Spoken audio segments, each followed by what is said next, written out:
Alright, here is the second wing.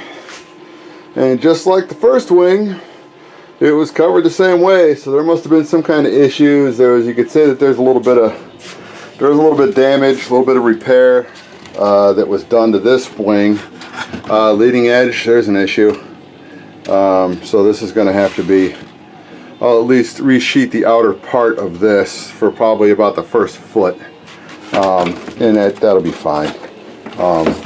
There's no structural issues on this one. Everything seems to be a little bit better shape. There's a little bit of a curve to that, but very little, which is good. Now, the actual hinges. I kind of thought that the actual hinges on the other wing that they were made with spruce was a bad idea. Well, guess what? That's originally the way the plane was built. It was actually built with wooden ones. Somebody took some kind of plastic, and you can see I just kind of cut them off because I wasn't going to deal with trying to take them out. That's not the way you glue anything in. So there's an accident waiting to happen, and that's pretty much the way it was on all these. So that'll all be torn out. I'm going to find another way to hinge this because I'm not 100% happy with that. I wish it was actually set up more like the hinging on the actual Piper Cub, where it's a top hinge joint. Although those could be a hassle to put together. I don't actually have it handy, but I actually made a jig that actually put the angle in to the hinge, to the actual, what do you want to call it? It's the actual part of the spar, not the spar, but the hinge area, the hinge mount, whatever.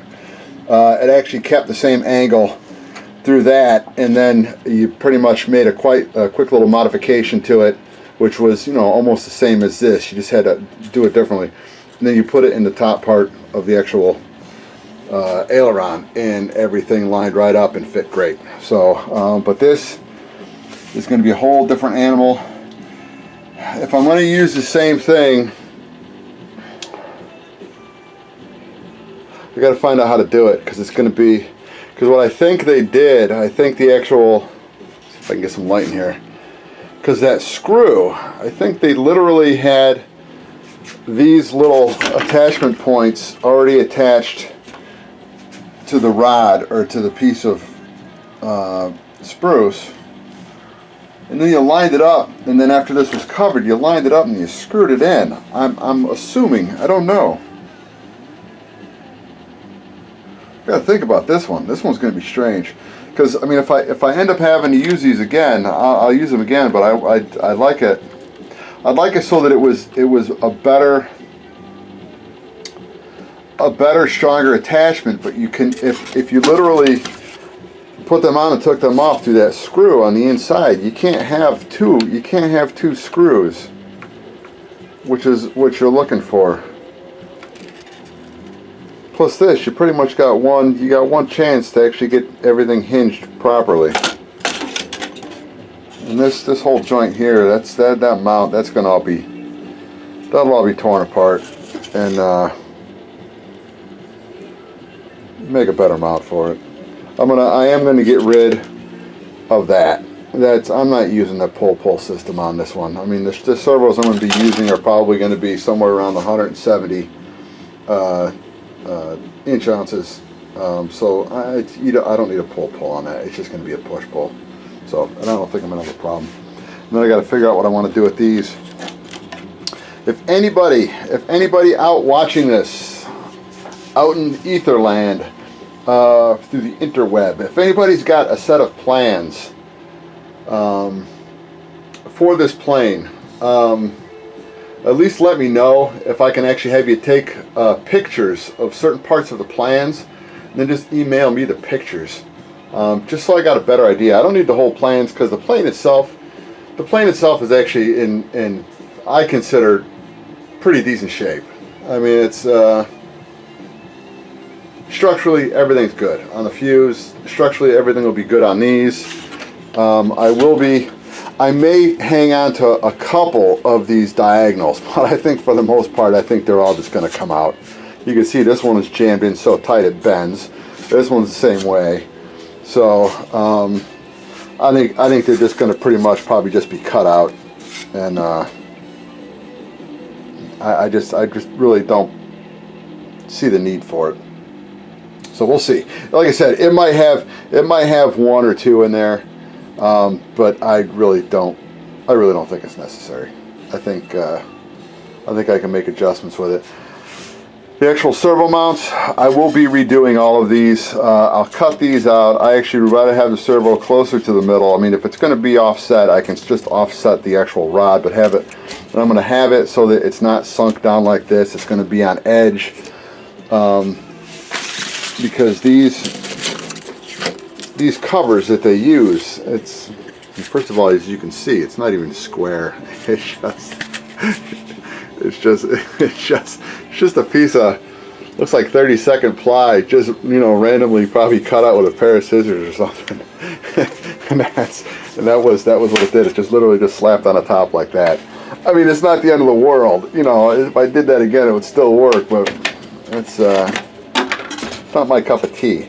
So what I'll do is I'll actually come in these pieces of wood here, you know, I mean, I can use this again, but what I'll actually do is I'll actually have it sitting at the right height on the inside, and then I'll just come off the side of this and just box in really quick, and then I'll just have something, you know, small enough so you can get the servo in and out, and that's pretty much it. It's to me, it just would look a little nicer if it was done nicer.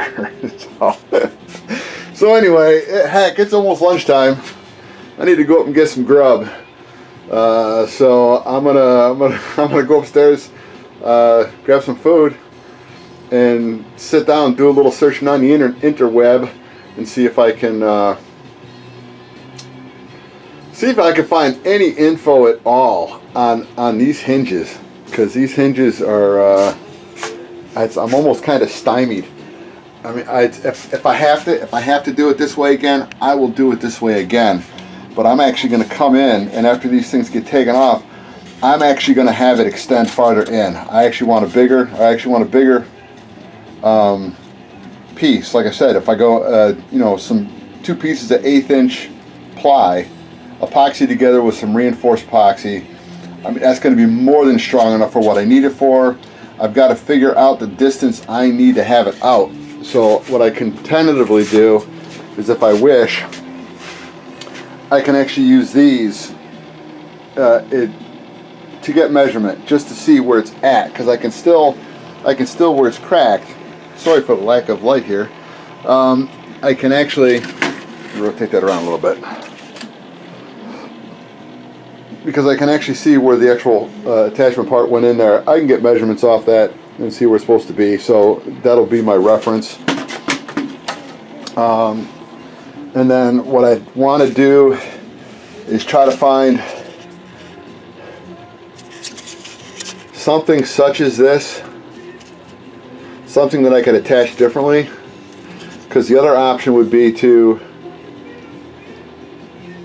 if I really cared, what I can do is have this set up and hinge it almost like a warbird would be hinged. And here's where it would get interesting. If I had it so that I can actually tilt it on an angle like this, and then just run a rod through, I can actually come in, and it's going to be fun. I can do it. It's going to be fun. And actually have a rod come all the way through, and then you could pretty much just, once you get it inside there, you can do whatever you want. You can take a little piece of hot glue, you can, whatever you want to do to actually keep it from coming out. And then that way, if you need to take it on and off, all you got to do is line it up there, slide it in, and start pushing the rod in, and have it go all the way through. It'll be a pain in the butt, but it might be a pain in the butt worth doing. I'd actually have to figure out how I want to deal with these. That'll be interesting, because what I'd probably end up doing, I'd probably have to run, it's going to be goofy, I'd probably have to run some antenna tube full length through, and then make sure that I've got at least a piece of antenna tube or something in here, in the piece of ply. So then it's just a matter of pushing it all the way through, so it goes all the way to the other side, and then it's literally one rod all the way through. So if you got an issue, you need to take it off, you just tilt it up, tear off the covering or whatever you've got to do, or just whatever you're going to do on this end, slide the rod out, and the whole aileron will come off.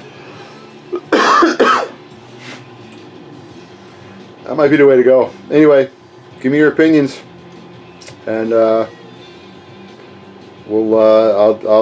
probably have some more stuff on this video from today. But like I said, any opinions help, good or bad. Because good will be helpful, and bad will probably just make me laugh. so anyway, I'm gonna go grab a break, and then I'll be back.